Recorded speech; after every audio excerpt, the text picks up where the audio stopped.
owe everything to George Bailey. Help him, dear Father. Joseph, Jesus, and Mary, help my friend, Mr. Bailey.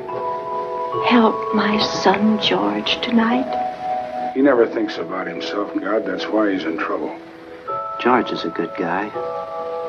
Give him a break, God. I love him, dear Lord. Watch over him tonight. Please, God, something's the matter with Daddy. Please bring Daddy back. Watch over him tonight.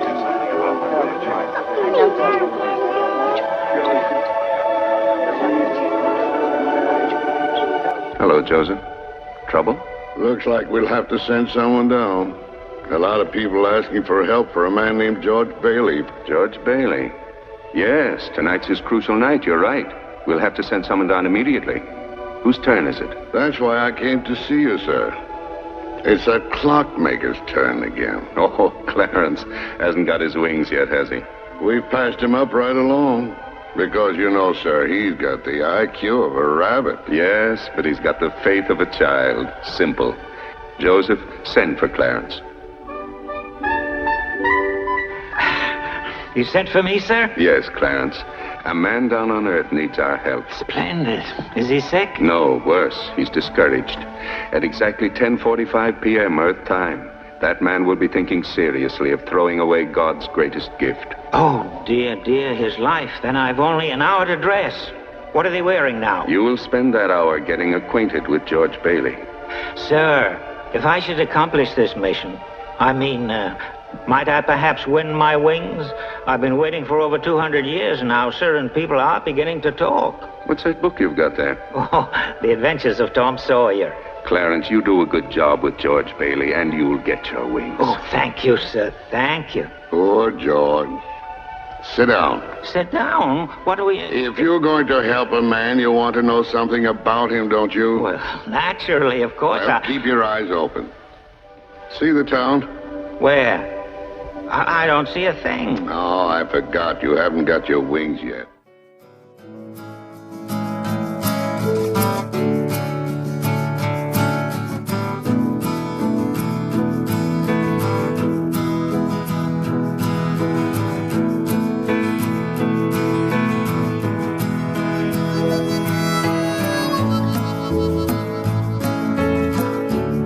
Hi everybody, welcome to Film Gold episode 2. So this is the first film review proper. I'm absolutely delighted to have with me Scott Phipps. Some of you who may have migrated from my other podcast, Glass Onion on John Lennon, will know Scott. We've reviewed, I think, both versions of the Imagine film. So Scott, how are you? Good morning, mate. A pleasure to be on the almost inaugural episode of Film Gold. Almost. Thank you for inviting me, mate. You're welcome. Yeah, when I thought of this film, I just knew you would jump at the chance, and I was motivated as well because I'm still working pretty hard on Glass Onion, but I just thought we'll get this one done for Christmas, and it would just be perfect. So, yes. Scott, can you just tell us about your 3, 4? How many podcasts have you got? Tell us about them. Oh, it'll have to be quick because there are quite a few, mate. I've been podcasting now for nearly 8 years. The initial one was, like yourself, I wanted to just start a movie-based podcast, and it was literally just classic movies, and it was a podcast called Stinking Paws, P-A-U-S-E, and anybody that's seen the Planet of the Apes will get that reference immediately. And it was me and my friend Charlie, who was quite a lot younger than me, so it was sort of introducing Charlie to some of the classics, you know, it was educating him on some Hollywood gold and not so gold movies, you know. And then that soon developed into a spin-off called Real Britannia, which I do with my friends Stephen and Tony occasionally, which is just basically British movies. Got a great love for all the old classic British stuff, from Carry-On movies to Ealing comedies to the kitchen sink dramas. You know, we're going to try and get you on board for a couple of the kitchen sink stuff as we do those chronologically. There's a third podcast called Rainbow Valley, which is, I think, where you found me. The 60s podcast that I do, which is more documentary based. I think you listened to the Brian Epstein double episode that I did. Yeah, I've since listened to a lot more of them. Yeah, love that show. It's a lot of hard work. It is the passion project out of all of them. I made a rod for my own back with that because I was trying to get them out monthly, but to do them justice and some of the subjects and the subject matters that I'm sort of covering, you can't rush them out. So that's sort of been reduced to like a quarterly release now. It's just, you know, the news events, the hits, the headlines, the personalities, the movies. You know, currently working on the making of Zulu at the moment, which is my next one. But, you know, there's been episodes on Brian Epstein, which you listened to. There was one on Martin Luther King, Johnny Cash at Folsom Prison, but then there was one on the JFK assassination. You know, it covers absolutely everything from the 60s. And finally, for about the last year, I've been very honoured to have been asked to be a co-host on the official Talking Pictures TV podcast, which is the nation's biggest archive TV and movie channel on Freeview. That one's an easy gig as well, because most of the reviews are done by the listeners. It's just my job to piece them all together and chuck a bit of a link in between them all. So, yeah, very honoured to be part of that one as well at the moment. Fantastic. Now, also, I want to tell the listeners, in the show notes will be Scott's amazing review / I guess it was almost an audio commentary, wasn't it, of this film that you did for Stinking Paws. I did like a Rainbow Valley treatment of it almost. It was the making of, interspersed with a bit of a commentary plus other bits as well. Yeah, and you had these lovely piano versions of carols going in the background. And I mean, to be honest, if you'd already done a review of this, you know, like a 2-man, 3-man review, I probably wouldn't have asked you to do this thing today. But I feel like, because that was a commentary, you're on your own. Yeah. This is more of a discussion. So it's going to be kind of a nice compliment. I don't think it's going to be stepping on its toes. Any excuse to talk about this movie, mate. All right, excellent. Before we get into the details of the film, what's the main appeal of this film for you? Is it the inspirational aspect? Is it James Stewart? What would you say? It's James Stewart, pretty much. My favourite actor. Always has been. And it's just the perfect Hollywood movie. It's the only way I can describe it. For anybody that knows anything of the golden age of Hollywood and the actors and the directors that were about at the time, I mean, this is pretty much post-war. This is the first movie he made after coming out of the Air Force in 1946. That's right. So the world was changing, and Stewart had matured a little bit since the pre-war roles that he'd taken. And this is the birth of the Jimmy Stewart that I think everybody remembers, that everybody knows and loves. You know, previous to this, when you look at things like Mr. Smith Goes to Washington, he was that country boy, that persona, wasn't it? It was the old country hick that was trying to do good. Now we're getting the family man. We're getting the more mature roles that eventually lead to Harvey 3 or 4 years later.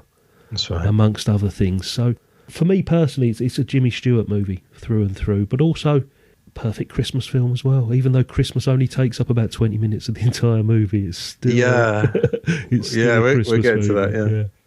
I think it also sort of straddles a fine line between feel good and inspirational. I was trying to think of other films. If I think of a film like Love Actually, I don't know if you've seen that. I mean, yes. It's a perfectly decent film. It obviously got some stellar actors there, but it just gets so cheesy. It's just like they really turn up the cheese factor towards the end. And I think this one, you know, I have a couple of issues with this film, which we'll kind of get to later. I mean, but on the whole, I absolutely love it. You know, I watched it again last night. Fantastic. And it's also got that, it's light and dark, isn't it? It's feel good, but it's also pretty damn dark as well.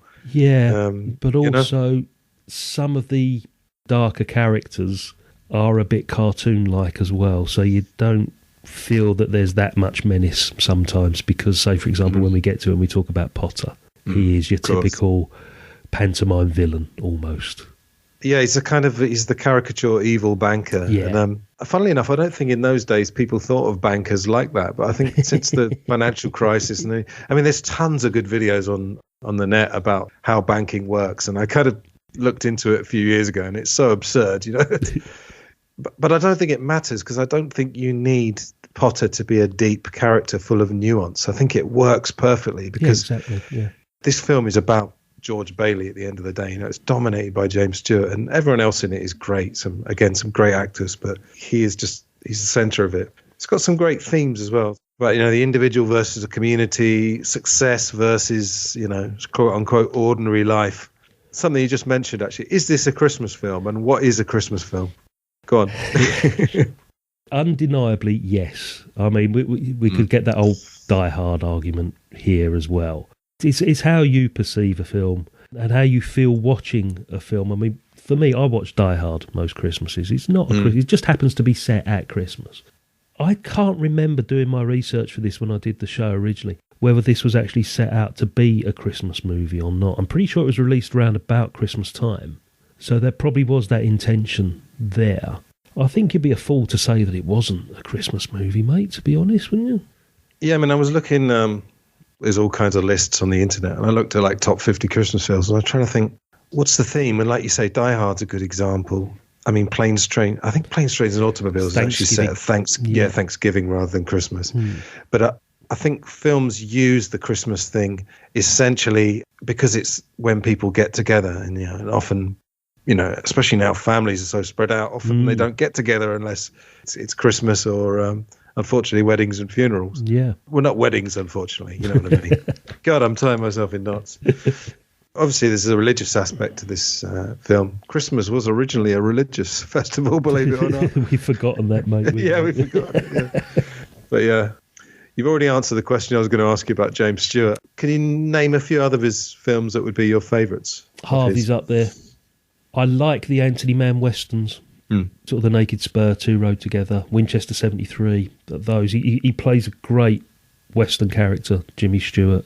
Flight of the Phoenix, I quite enjoy. That's a bit of a bank holiday movie, The Flight of the Phoenix. Man Who Shot Liberty Valance, another western. But then if you go back, I mean, he won the Oscar for Philadelphia Story back in 1940, I think it was.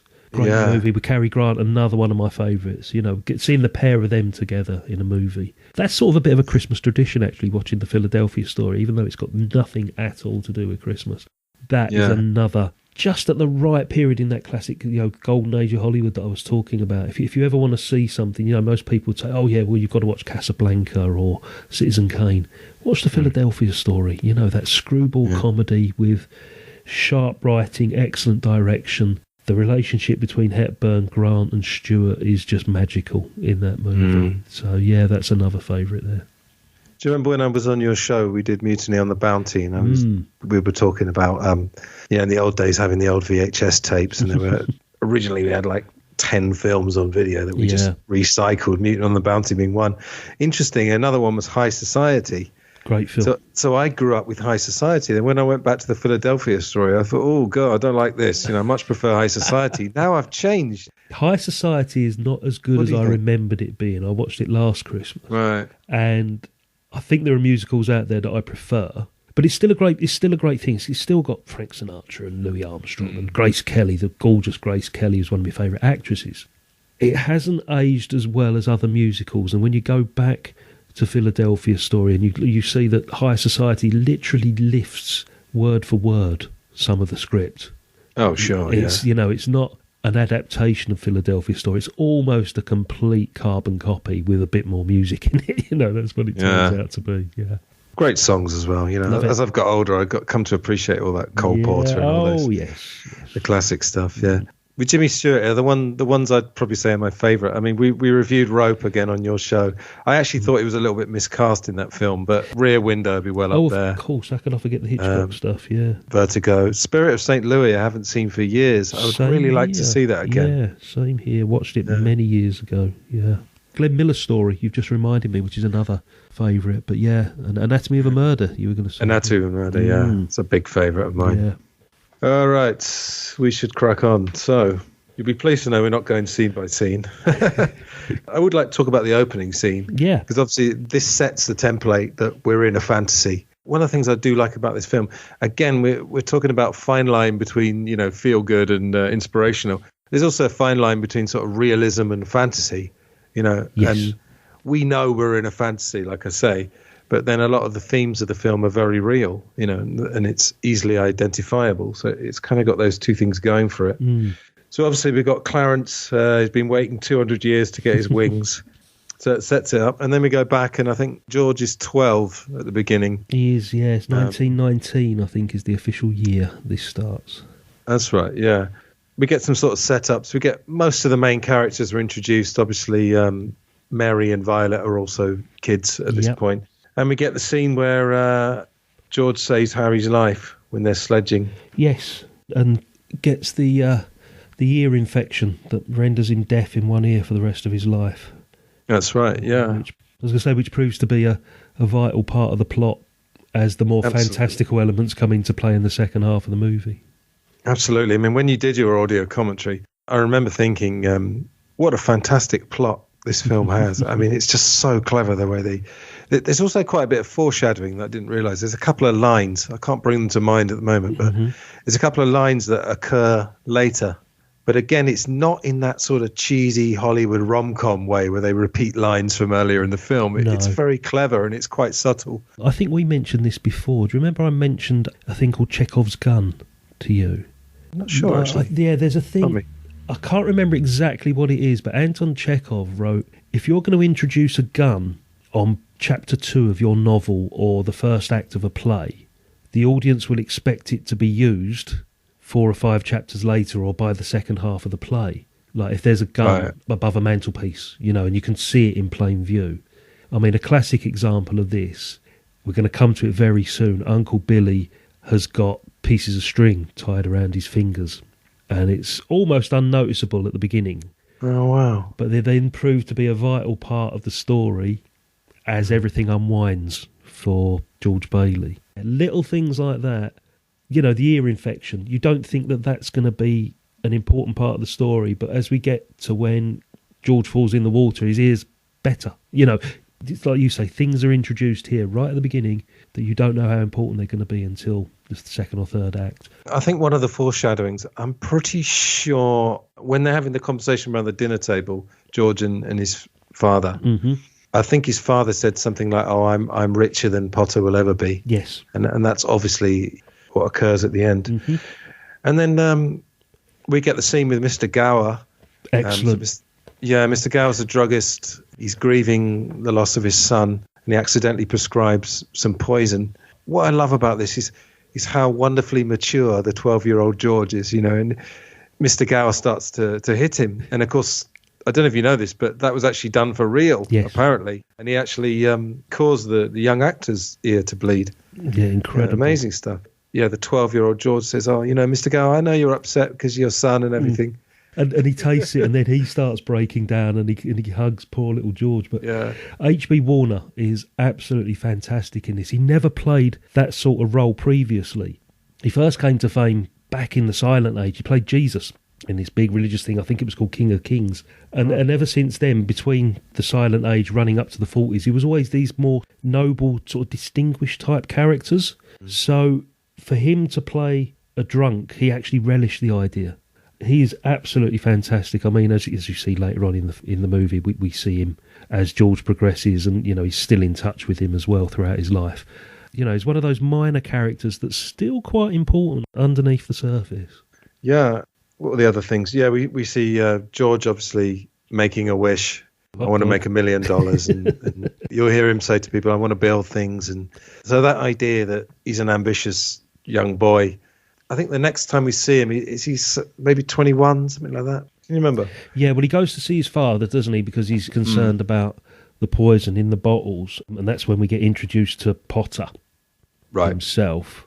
But then the next thing is he's ready to travel, and that's the bit where he says, "I'm going to build things, I'm going to be bridges and, see the world."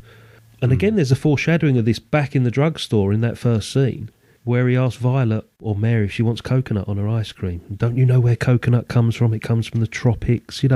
He's got these lofty ambitions, even as a small child. He's got his dreams already. But I think the dinner table is the scene prior to the school, isn't it, and the dance. Yeah, it's not the same night his father dies, is it? I'm not sure. Anyway, I'm hoping people have seen the film before, so they'll know. So, I can say they did a very good job of making James Stewart look 21. I guess they just coloured his hair. I don't know, what would they have done? You forget that he plays like a 18-year-old going up to whatever, 45, 50, whatever he turns out to be. They certainly put grey in his hair towards the end. Right, yeah. That bit is obvious that his hair's been greyed. But that's the thing with Jimmy Stewart. Because he was so tall and gangly, he had this appearance of a young youth. I think actually the end of the film, he's actually the same age as James Stewart. Pretty much. But I think James Stewart always looked, I guess, younger. And, it is quite funny when he's talking to his dad says, "Oh, what are you going to do after college?" And you know that James Stewart's actually 40 and has just been in the war and everything. Exactly. But this is all about suspension of disbelief, isn't it? So. You have to with this. I mean, in this day and age, they'd use CGI, like in The Irishman or something like that, to age people or make them younger. So, fair play to him. He did it the hard way. Exactly. I think we meet Bert and Ernie around this. Now, let's just clear this up. Were the Sesame Street characters named after Bert and Ernie? Yes. I'm pretty sure I've read that somewhere, that Jim Henson deliberately named them Bert and Ernie because of that. Could be one of those urban myths, but I have read something somewhere saying that. Because I saw a video that said they weren't, but I'm not buying that. It's a bit too much of a coincidence. Okay, where are we? Yeah, obviously there's a few scenes where, you know, he's getting together with Mary. There's a swimming pool scene. It's the walking home scene that I think is the important one. And they see the old house and throwing the stones at the window. They're both wearing clothes that they've borrowed from the gym because, you know, their clothes got soaked when the swimming pool opened.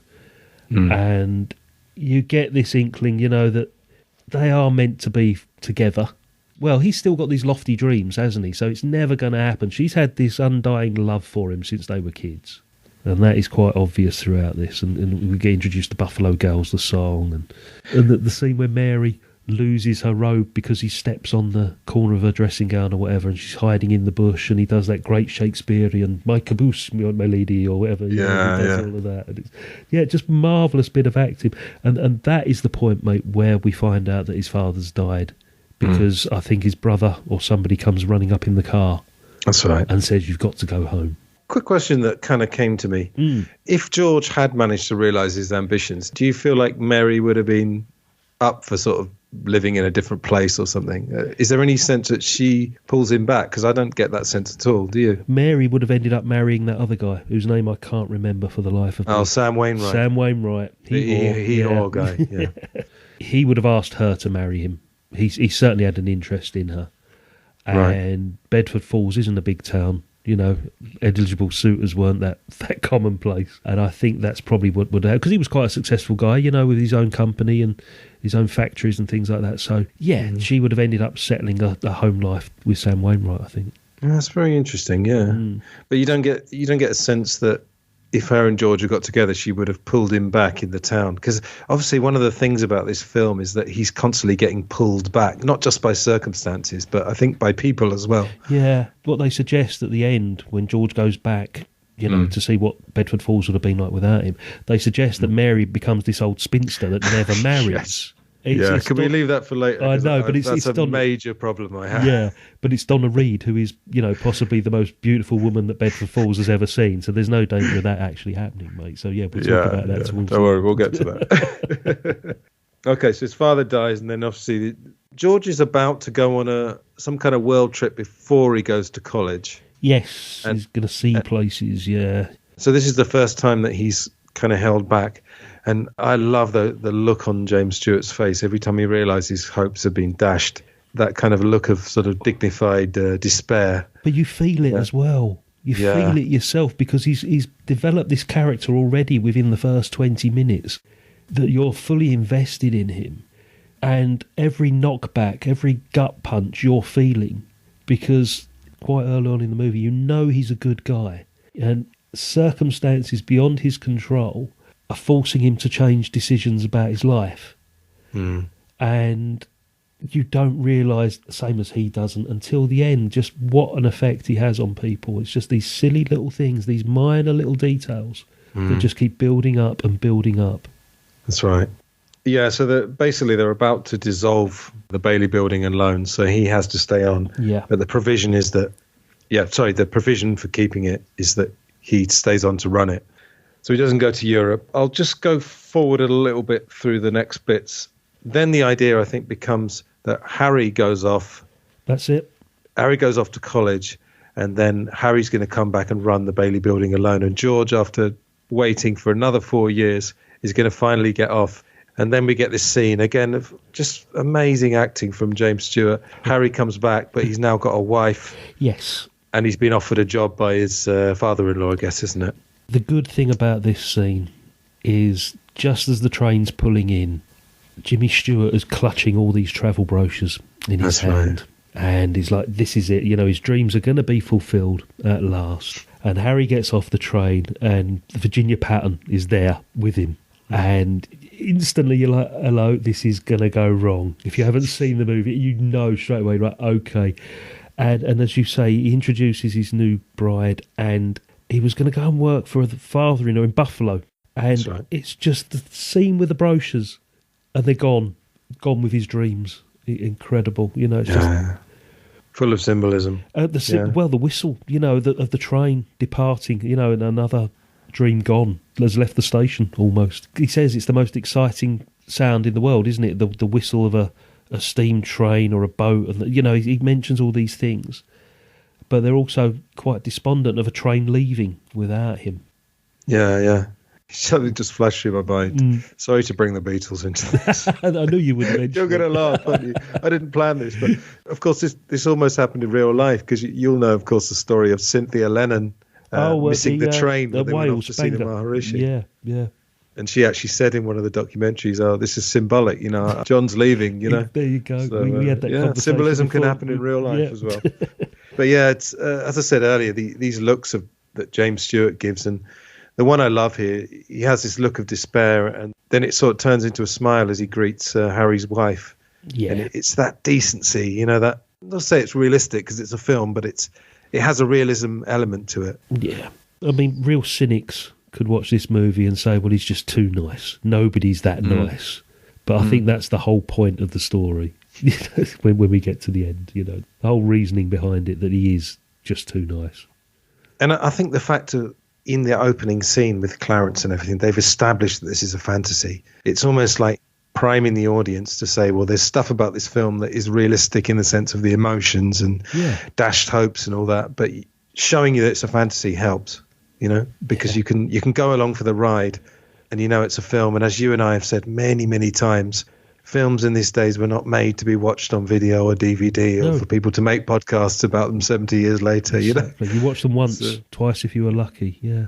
Well, people would go back to the cinema in those days, wouldn't they? Exactly, because it'd be on for the week or the 2 weeks run or whatever. So it'd be like, I've seen the latest Charlie Chaplin 17 times. Yeah, I even did that in the 80s, to be honest. There's a few films I watched more than once. Never did it. I don't think there's anything I've ever gone back. Apart from this movie, I always watch this on the big screen wherever I can when it comes out every Christmas. Oh, excellent. All right. The next thing I remember, obviously, George and Mary get together. We'll just skip forward a little bit. Can we just mention the scene before he goes back to Mary's is the party they have for Harry? And Thomas Mitchell playing a drunk is absolutely incredible, because... Is that Uncle Billy? Uncle Billy. Now, Thomas Mitchell was originally going to play the part of Potter, but because he's got this more sort of genial nature about him, he was perfectly suited for the absent-minded Uncle Billy. And there's this scene where they're on the porch for Harry's party, and Mum, Beulah Bondi, who played Jimmy Stewart's mother 7 times in 7 different movies, and even though she was only about 10 years older than him, I think. I mentioned this in the documentary thing that I did, that Billy Mitchell, wears my hat and he's staggering about on the porch because he's absolutely pie-eyed at this party. And as he walks off set, off screen, you hear him clatter into a bucket or something. He goes, I'm all right, I'm all right. He actually did that. He fell over. He genuinely fell over and shouted out, I'm all right, I'm all right. And Capra kept it in the movie. I like it when directors do that. I like the idea that directors are open to that, you know. A lot of these films, they do have the supporting cast that you don't really realise how stellar they are. Yeah. Mr. Gower, as you said earlier, a few other people, So George and Mary get married, and then we get the next, I'm going to call it a tragic scene. They're just about to go off on their honeymoon. Funny little detail. If you notice, Ernie's about to take them to the airport. There's a goat in the taxi. Yes. Capra is, of course, Italian for goat. Oh, I didn't know that. I'm half Italian, so I should know that. Yeah. Presumably that was an in-joke. I don't know what else a goat was doing in the taxi. But anyway. George establishes Bailey Park, which is some modern flats, because Potter is also, apart from being a ruthless banker, he's also got these slums, which apparently is the idea that he's just overpricing these slums because the people can't afford. He's tying them to mortgages and things like that as well, isn't he? That always confused me, that whole, like you said, the whole banking system. How does it actually work? It's a complete mystery to me. All I know is that he's not a nice character, and he's doing something that, that's affecting the good people of Bedford Falls. Yeah, well, I know a little bit about it. I mean, basically there's a run on the bank. If people who don't know what a run on the bank is, essentially most banks run on a system called fractional reserve lending. And what that actually means is that what they lend out is much more than what they actually have. Yes. So the fractional aspect is some people say it's a tenth. Of course, in the old days, all these things were backed with gold. I mean, now they're not backed with anything. They're essentially figures on a screen, and the powerful people can essentially create money out of nothing because they can just inflate the money supply. Anyway, to cut a long story short, I didn't understand totally all this stuff. Well, Jimmy Stewart puts it quite succinctly, actually, because he says, "We don't physically have your money here, sir. It's your money is in his house, it's in her property." That sort of sums it up, like you just said there, that physically the cash isn't there. Yeah, and Potter's offering 50 cents on the dollar, so he's obviously they're going to get half of the value of what they've got. Yeah, but it's better than nothing. You know? So I think it's actually at this point. I always thought this was later in the film, but George is 27 at this point, and Potter offers him a job because essentially the Bailey boys have been Potter's only. It's like a game of Monopoly where Potter owns everything on the board except like 2 properties. They've been a thorn in my side for far too long, or something. I think that's it. Yeah. Potter offers George $20,000 a year. Yeah. For 3 years, involving travel to New York and Europe. Mm-hmm. Now, one of the videos I watched has told me that $20,000 a year is now $270,000 a year. Now, Scott, let's be honest. Would you not at least consider that overnight? I think I'd be swayed. I mean, if my wife were to find out as well, evil or not, some things take a priority, don't they? 270 grand. Yeah, incredible. And this is perhaps where I have a bit of an issue with Hollywood, this kind of, I'm not going to take your money, Mr. Potter, I can see both sides. I just think perhaps, he might have waited overnight or something. But, of course, there's a fantastic shot where they shake hands and then James Stewart looks at his hand.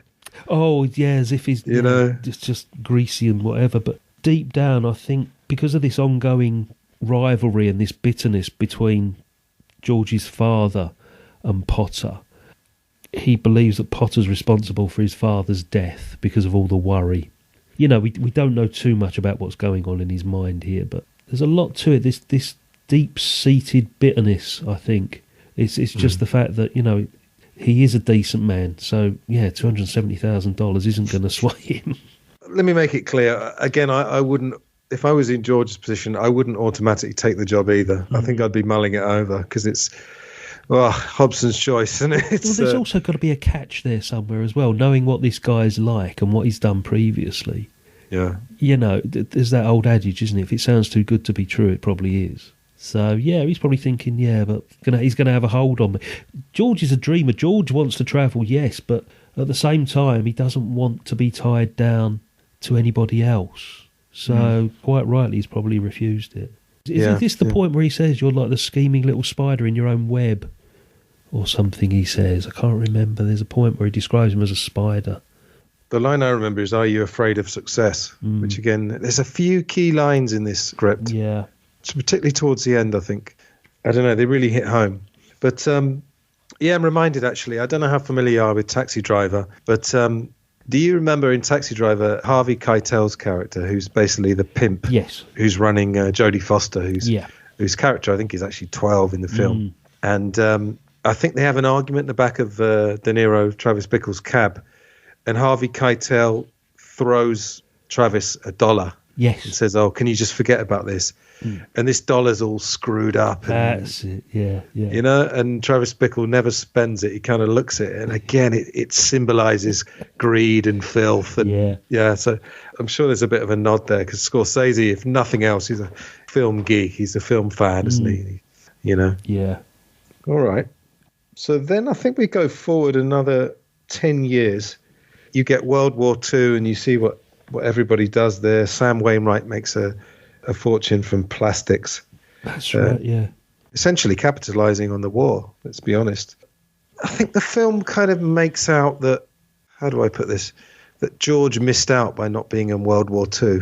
I feel like there's a little bit of subtle kind of pro-war propaganda, and Frank Capra did, of course, make the series Why We Fight. Yes, he did. I mean, we find out that Mr. Gower, Uncle Billy, I think, were selling war bonds. They were doing their bit. Harry, Bert and Ernie all went off and fought on the front line, and they describe it that George fights the Battle of Bedford Falls. He was an air raid warden. That's right. I think so. He does his bit, but he's still fronting the building alone. I think it's because of his ear infection. He couldn't actually go to the front line, wasn't it? He couldn't actually take part. Mary's seen sewing, and they're all doing their part. So Harry shoots down 2 kamikaze planes and gets the Medal of Honor. That's right. Yeah. George and Mary have, how many children do they have? 4, 3. They have a brood anyway. Brood of children. Everyone always remembers Zuzu. He's the only one they remember. I also found out, Zuzu was a make of ginger snaps biscuits. That's why later George says, "Zuzu, my little ginger snap." Ah, there you go. Yeah, that was a little nod to that. And then suddenly we're at Christmas Eve 1945, and watching this again, I didn't realise how long, essentially the last day of the film, isn't it, in the story? This is it. Yeah, this is the part. Yeah, so what comes next? So, yeah, they're planning this party for Harry to come back as a war hero. Yep. Another nice thing about George, you don't sense even an ounce of jealousy, do you? No. No.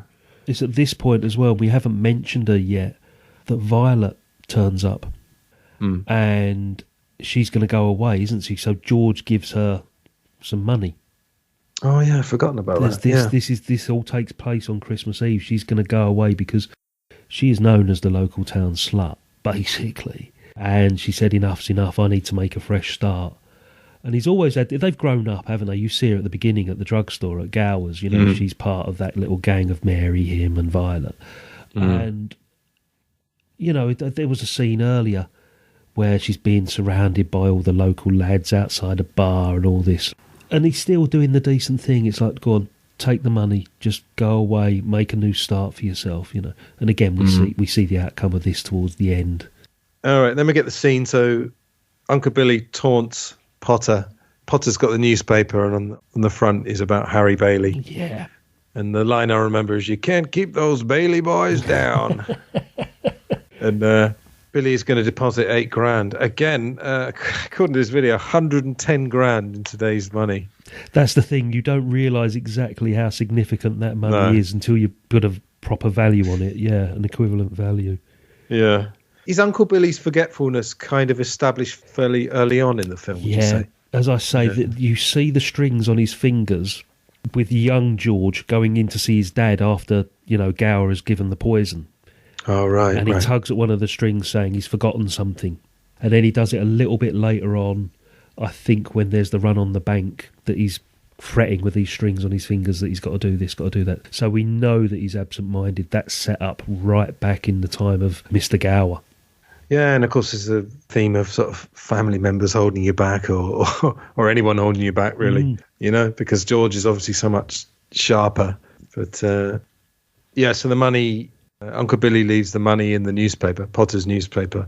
At this point, again, I got a question for you. Would Potter really be that evil?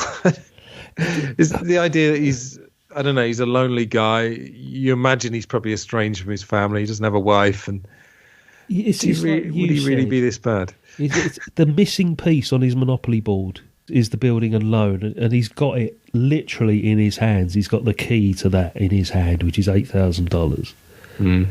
If you can imagine that this rivalry has been going on for 40 plus years, and he is a bitter and twisted old man whose only interest is power, is greed, is money, is controlling people.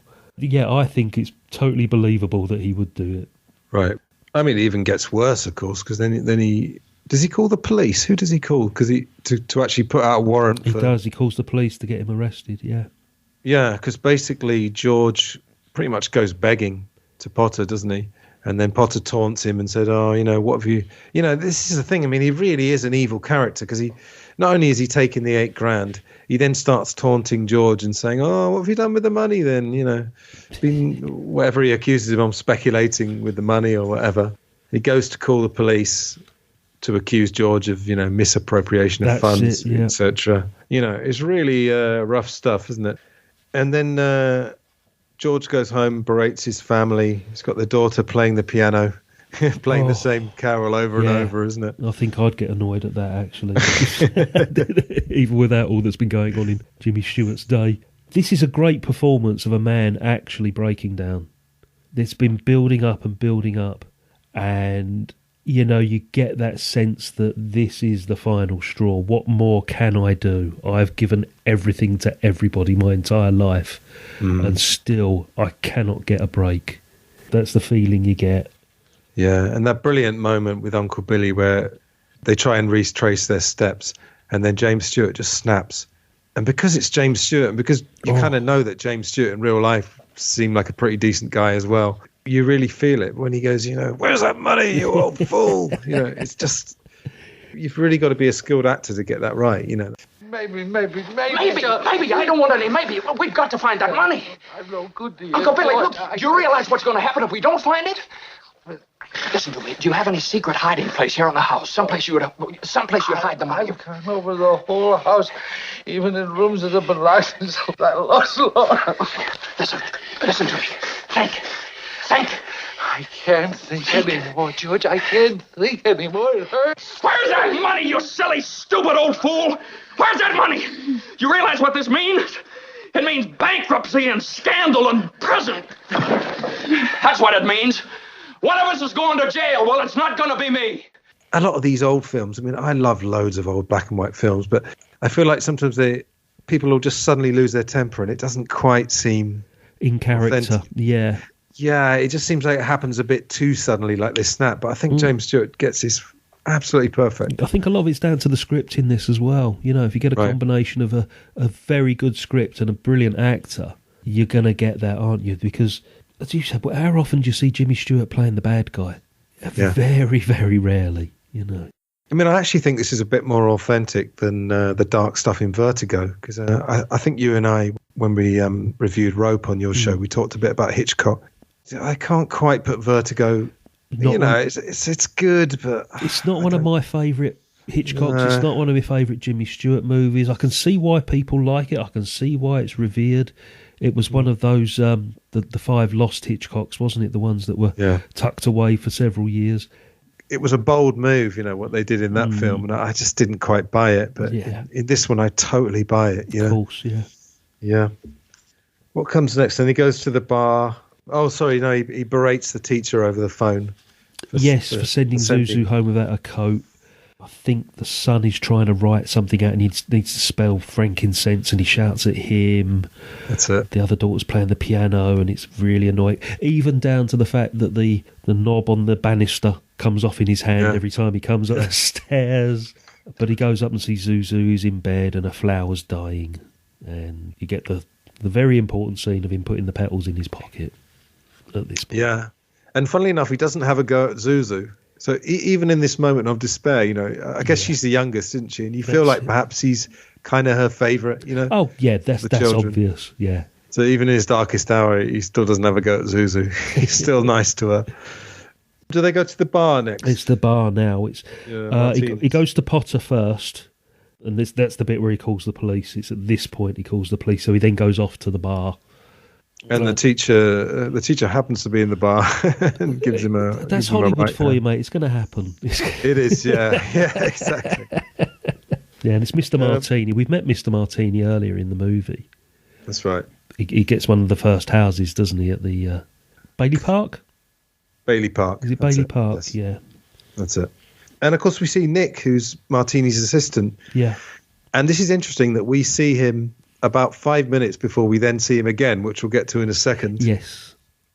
And then George basically drives his car into a tree. Yes. And then enter Clarence. Clarence dives in the water, knowing that George is such a decent guy that even in his moment of despair, he's going to dive in and save him. Yeah. Scott, could you take it from here, like the next bits?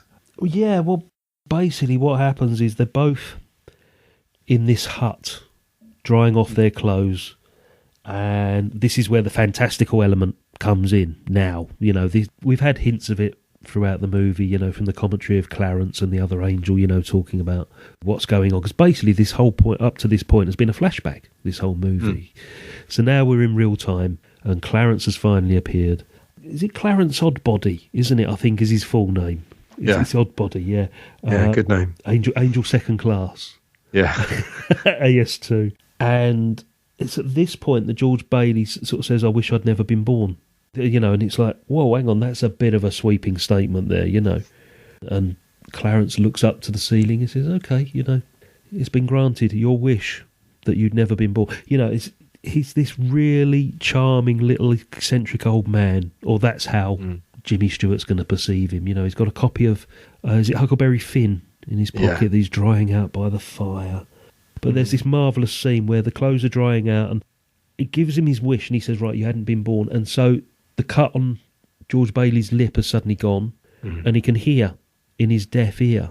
And he says, it's the darndest thing. He says, the water must have, gotten in my ear. Just to interrupt, there was a bit of foreshadowing, actually. I think the line was, when George begs him for the money, he's got such a pathetically small amount of equity, something like $500, I think. Yeah. He says almost like literally, you're worth more dead than alive. Exactly. And that's why he goes to the bridge. Part of the reason he goes to the bridge. Right. Because he realises that he can actually make something financially if he actually dies. There will be benefits to it. Again, very dark. Absolutely. In what essentially has been sort of fairly light-hearted. And it's at this point they go back to Martini's. They trudge through the snow after drying off their clothes. There's that very hilarious scene with the guy that's in the hut falling off the chair. Can't believe what he's hearing. Clarence sort of reveals, I'm your guardian angel, and he's sort of not believing. He's thinking, it's a Christmas Eve drunk, that's latched onto me for some reason. Let's just humour him, sort of thing. We'll go to a bar. And Martini's has now become Nick's. And there's that line, isn't it, where they're sitting there talking, what do you want to drink? And he says, I'll have a mulled rum punch or something, he says. Yeah. I love Nick's line. Now listen, we serve hard drinks and we hard serve liquor them for fast, hard men, and we don't need any characters to liven the place up. You two pixies, get out of here. Yeah, because Clarence is talking about, he's 290 years old or whatever it is. And he wants a flaming rum punch or something. Yeah, that's it, yeah. And of course, now we go into this bit very much influenced by A Christmas Carol. Because, of course, Scrooge is taken back by one of the ghosts to see, what life was like. Exactly. Goes to the Christmas past. Yeah, we go back to some familiar locations, and this is where we find out that Mary was the town librarian, I think, and was a spinster. Mother has become a boarding house since Peter's death. She's actually taken lodgers. That's right. We find out that the brother has died during the war. He didn't actually save the lives of that boat by shooting down the kamikaze pilots, so hundreds of other lives were lost, so he was never a hero. Was Uncle Billy in jail? I can't remember. There was something with Uncle Billy as well. Yeah, the Bailey building alone basically went bust. Uncle Billy went to an insane asylum. Yeah, he's institutionalised. Yeah. Mr. Gow went to jail for 20 years for poisoning that kid. No, and Harry actually died in the sledging accident. He went through the ice. That's right. Yeah. That's right. All completely unbelievable, because if you watched any time travel movies or whatever, things aren't going to happen in that particular way. But can we get to the end? Because I sent you that video, that Cinemasins, very funny video. So we'll get to that. Yeah. But, they're only kind of fun nitpicks. I mean, to be honest, I think the librarian thing, I think that was a bit of a misstep. I think they could have changed that, because I know we have to suspend our disbelief, but the idea that because he's not existed, this beautiful, nice woman can't possibly find a suitor. Exactly. When Sam Why would she have Wainwright's married Sam Wainwright? Exactly. Yeah, that's Violet. I think the idea is that she's probably become a prostitute, isn't she? Pretty much, mate. Yeah, Bert and Ernie don't recognise him at this point because he bumps into both of them. The whole city has become this sort of sleazy. I think the idea. I think Pottersville. Yeah, I think the idea of it also is that everything is not only sleazy, but everything is commercialised. Yeah, I mean, if you've seen Back to the Future 2, it's exactly the same. This video kind of said that. Yeah, exactly the same. Absolutely. Back to the Future 2. Yeah. Obviously, the house. I can't remember the name of that house. Is obviously derelict. Yeah. What was their history with that house? That wasn't clear. Well, him and Mary. That's the house they were throwing stones at after the swimming pool. Right. He thinks it's an ugly old house. And she says, oh no, I think it's beautiful, one day I'm going to live there. She says it's going to be, and they do end up moving in. That is the house they move into. But even on Christmas Eve, George mentions, I don't know why we had to move into this drafty old house anyway. And as I say, the knob on the banister keeps coming off in his hands. It's still not quite right. They still haven't, after all these years, made all the repairs and the renovations that it needed. And again, quite symbolic, because it's about building from nothing. Yeah. Building something ugly into something beautiful. Although, as you said, he's never quite happy with the house. The angel in him likes it, but the other side, the slightly bitter, let's say, or side of him doesn't. So we kind of see all these characters that we've seen in this film.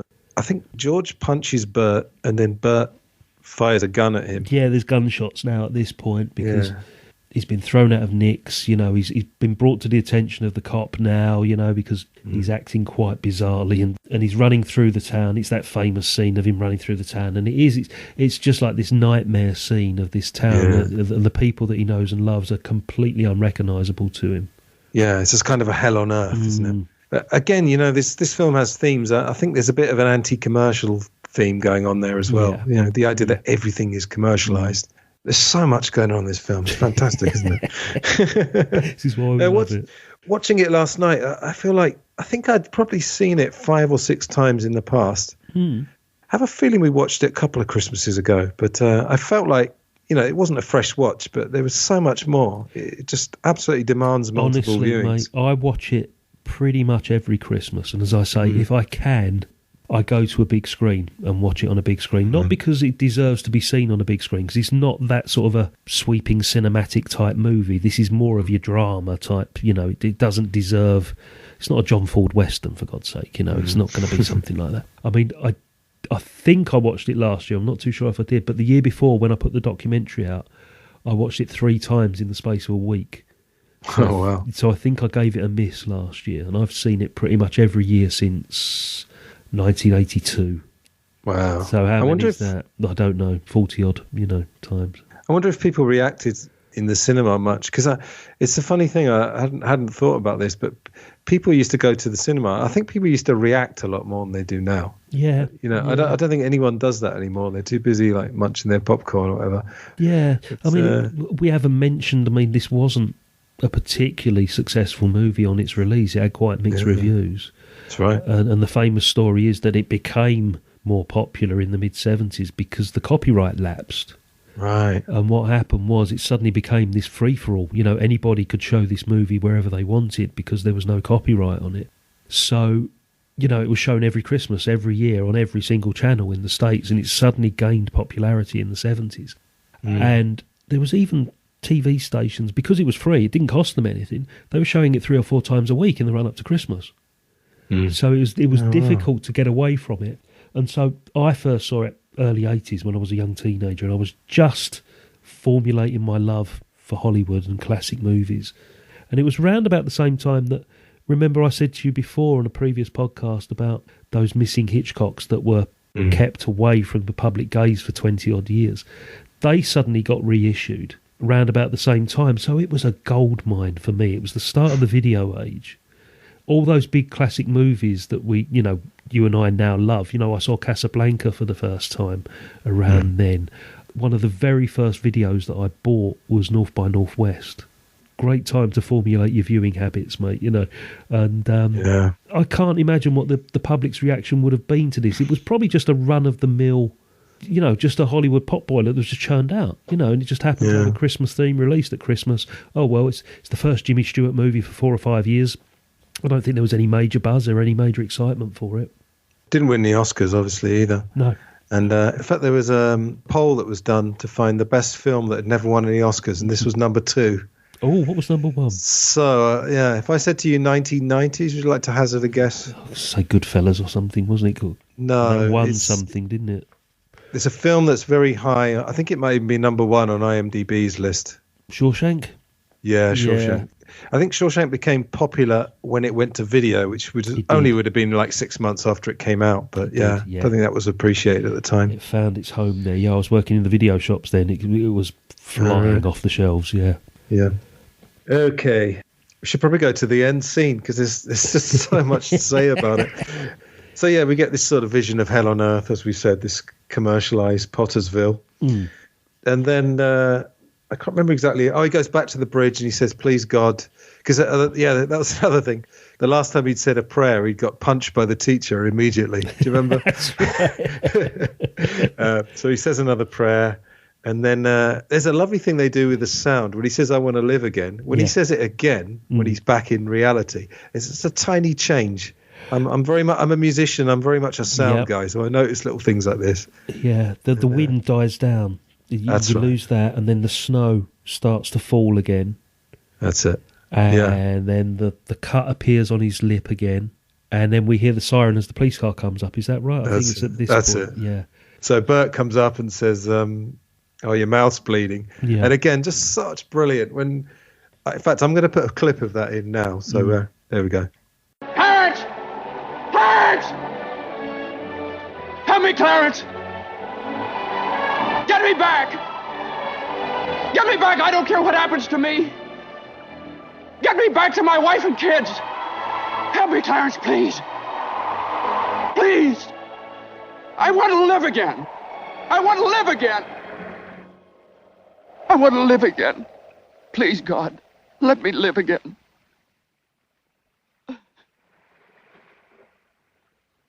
Hey, George! George! You all right?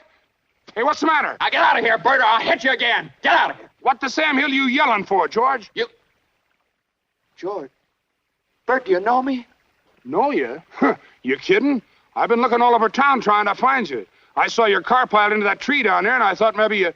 Hey, your mouth's bleeding. Are you sure you're all right? What you... My mouth's bleeding, Bert!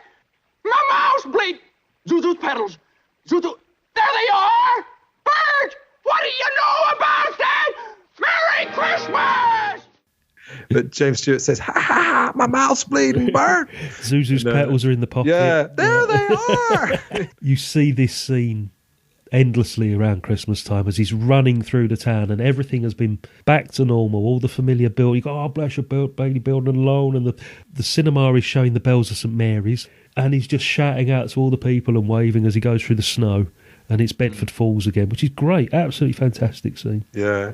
I don't know how many versions of A Christmas Carol would have been out, but the one I always go to is the 1951 Alistair Sim one, which, of course, 1951, I think It's a Wonderful Life was 46, so it's a few years later, but very similar idea that he's kind of giddy with delight, and Alistair Sim played that brilliantly in that film as well. It's that change, isn't it? It's like we mentioned here, that change where Jimmy Stewart snaps. Yeah, Alistair Sim does that from gruff old Mr. Scrooge to, what day is this boy? Go and get the turkey, the biggest turkey from the shop and all that. And it's that performance, the Alistair Sim performance, that every other version of Scrooge, I think, is pretty much based on. And, of course, interestingly, the Scrooge character essentially goes from Mr. Potter to kind of a George Bailey, there really. You go. Yep, it's all linked. Interesting, isn't it? And, of course, I couldn't leave this without mentioning Blackadder's Christmas Carol. Exactly. Where, of course, he goes from the nicest man to the worst. Just genius. Exactly, yeah. Somebody had to do it. Yeah. What a great idea. I'll put a link in the show notes, because I don't know how much Blackadder's travelled, out from the British Isles, Yeah. Anyway. So, yeah, he comes home, and, I mean, say what you like about feel-good films, but, I still get a lump in my throat every time I watch this. Yeah. He comes home and suddenly, the kids are there, and obviously Bert's the first person, Bert, the friendly cop, who like 2 minutes earlier was just shooting randomly in the street. Then the family, and then obviously Mary, and I don't know, what can we say about this? What is there to say? There's two ways of looking at this ending. Right. There's the way that you and I look at it, which is an emotional, tear-jerking, lump-in-the-throat ending. Or, as the critics may have seen it, or some of the critics may have seen it, is that thing called Capricorn, isn't it? That's what they used to describe it as. That Frank Capra would have this over-sentimentality, a bit cloying and a bit too much. It all depends on how you viewed the last 90 minutes. Yeah. To watch that as a standalone piece of like 3 minutes of cinema, you know, you can make your own mind up. But if you've gone through this roller coaster ride that George Bailey has gone through, I love it. This is part of the reason it's my favourite movie, because no matter how many times I've seen it, the bit with Mr. Gower slapping the ear always makes me wince, and it always brings a lump to my throat there. The reaction afterwards where he, you know, realises what he's done. This segment, I get the same feeling. Having watched this movie 40 odd times, it's a powerful piece of cinema that can still give you that reaction, even though you are so familiar with it. So, yeah, you know, the naysayers may say it's just a bit too sentimental, it's a bit too twee. It's a Christmas movie, mate, at the end of the day, and that's what they're all about, isn't it? You know? Yeah. Oh, one thing we didn't mention, of course, in the sort of Hell on Earth version where he goes to Nick's bar, Mr. Gower comes in, he finds out, you know, that he'd been in jail, and they humiliate Mr. Gower. They squirt him with that soda fountain thing, that gun thing they use to put water in drinks, and they chuck him out the bar. Yeah, it's horrendous. George comes home and the basket of money is brought in. The first ever Kickstarter campaign, as one of the videos said. First ever Patreon, yeah. A couple of things about that final scene. I mean, I'm going to guess that anyone listening to this must have seen it, and if you haven't seen the film, then you really should.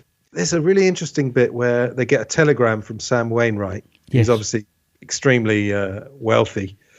And I think it says, essentially, Sam gives him $25,000 credit is available. And again, going by what we said earlier, that's probably, well, that must be like $250,000. Yeah. What was he worrying about? Exactly.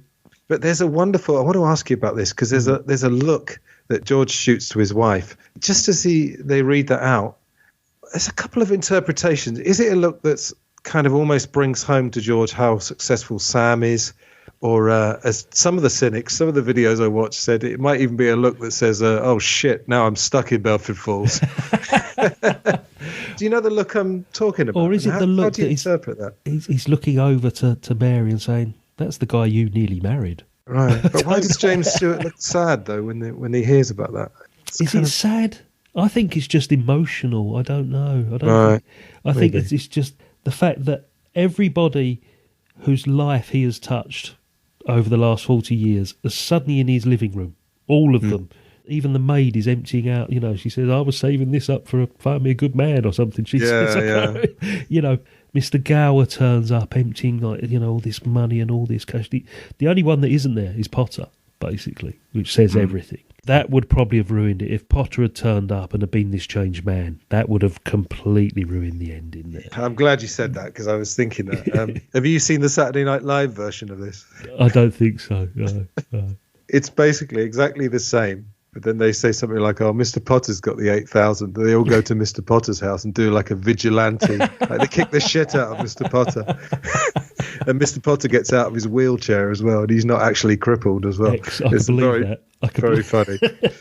Very funny, worth a look.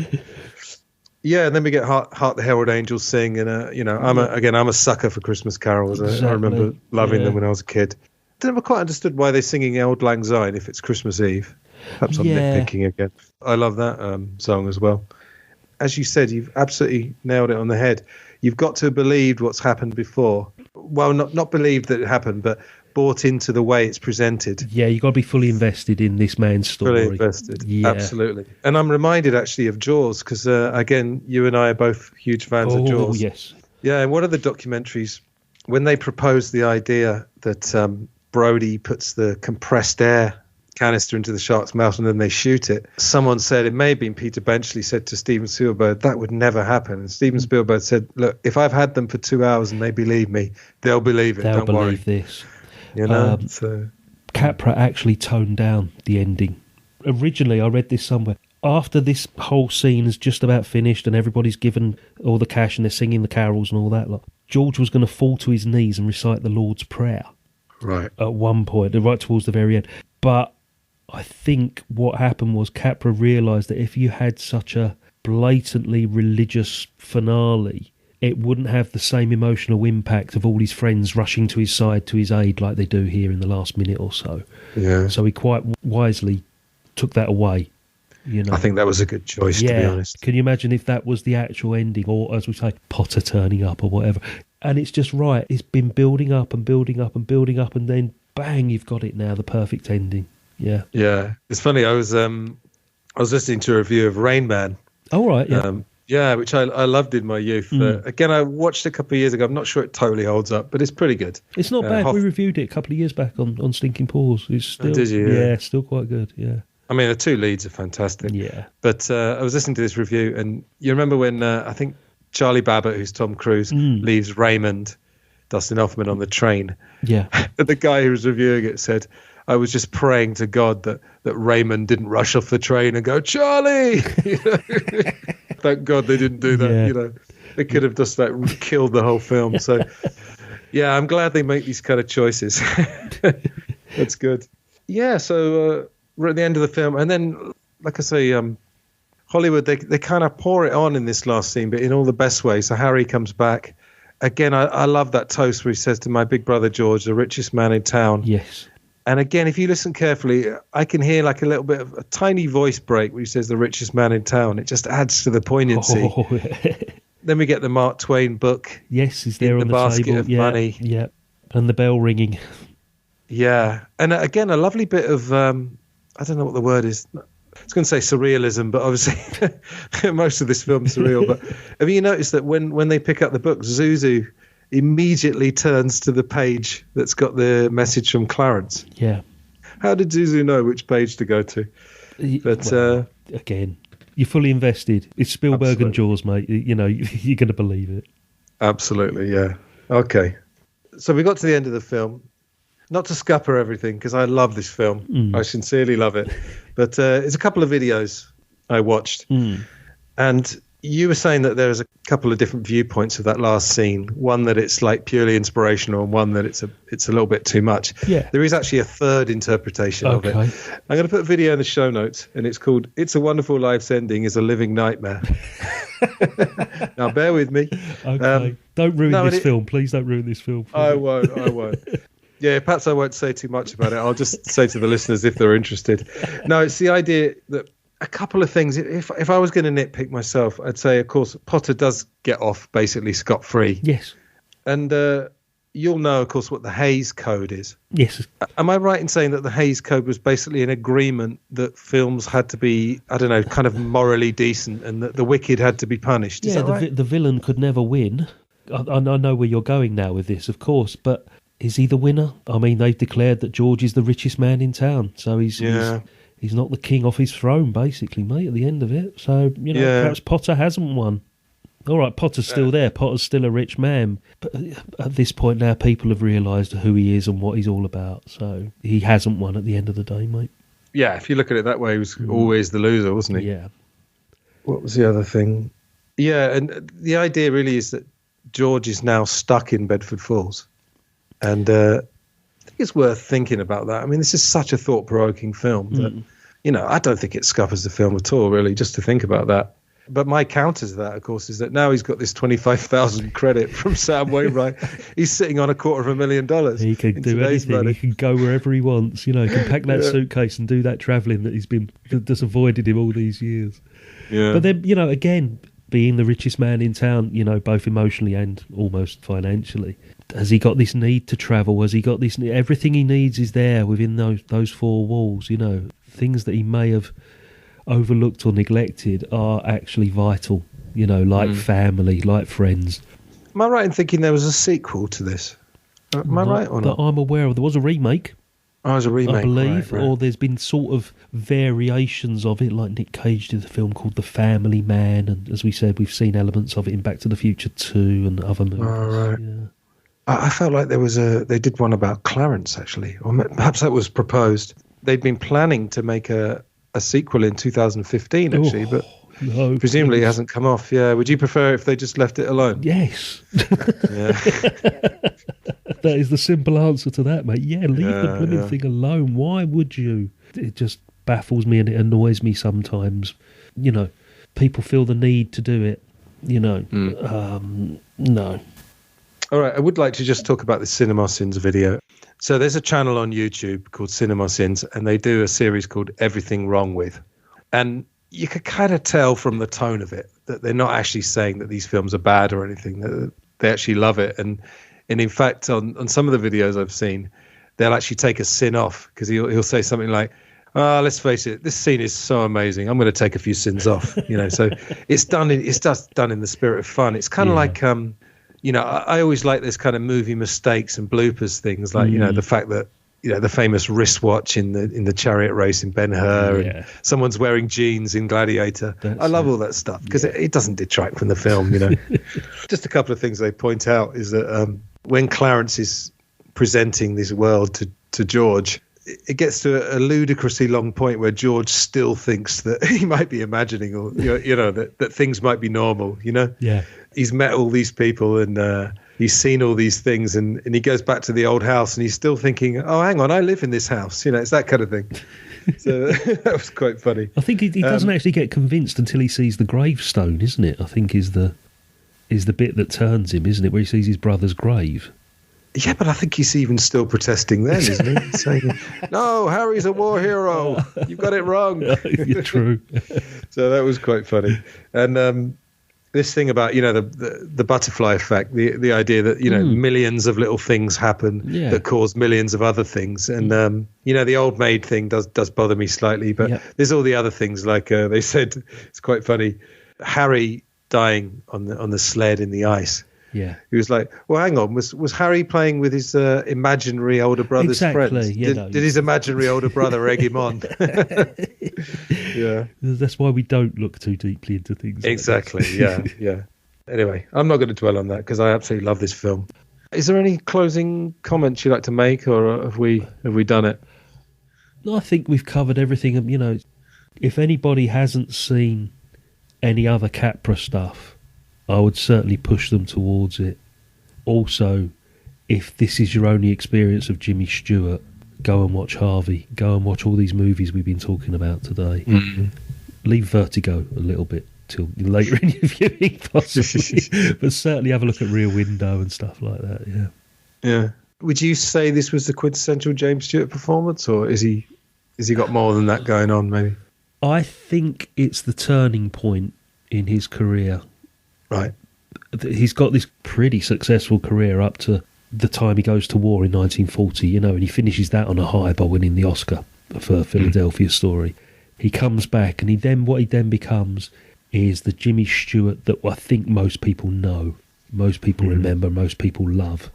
But by all means, go back and look at Mr. Smith Goes to Washington and Philadelphia Story. He was quite a good song and dance man as well, if you look at some of the early stuff that he did, yeah. I mean, he was acting right up to the 70s as well. He was in John Wayne's last movie in 76, The Shootist. He was in Airport as well, Airport 77. Exactly, and he made a couple of TV movies after that. He was even a voice in a cartoon in the 80s, American Tail. Five All Goes West, the second one, he's in that. He plays the sheriff, which I think is his last credited film appearance. I think a lot of people's experience of Jimmy Stewart is only this movie, because they see it every year at Christmas. So please go back and look at more Jimmy Stewart and more Frank Capra. There's a wealth of entertainment out there, guys, if you haven't seen it. Yeah.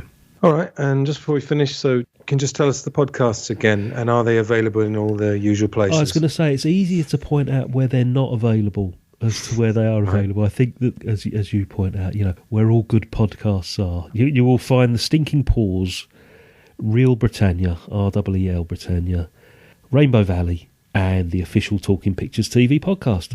Brilliant. And if you're up for it, you'll 100% be appearing on Film Gold again in the future. I'm looking forward to it. As I said to you off air, mate, sort of running 4 podcasts, from start to finish, producing, scripting, editing, all that lot. As much as I enjoy it, being a guest where I haven't got that responsibility is nice. A real pleasure for me, because it doesn't happen very often. So, please expect me to be sitting in this chair a little more often. All right. Yeah, I've been kind of Lennon head for hire recently, the last couple of months. I've done a lot of guests. Yeah, they are. It's nice to relax a bit, isn't it? And still talk about the stuff you love without the responsibility of putting it all together. Absolutely. All right, so thanks for being on the show, and I will talk to you soon. Thank you very much, mate. Goodbye. Goodbye.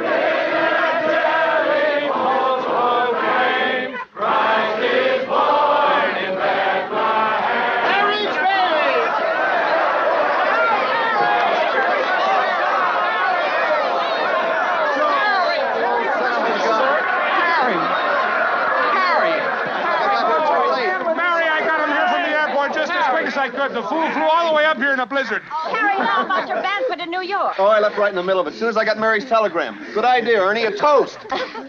To my big brother, George, the richest man in town.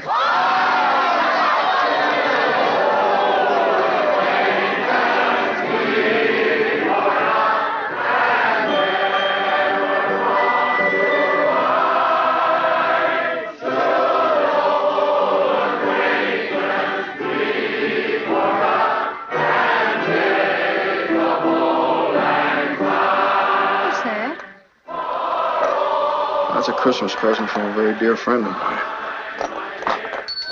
Look, Daddy, teacher says every time a bell rings, an angel gets his wings. That's right. That's right. Attaboy, Clarence.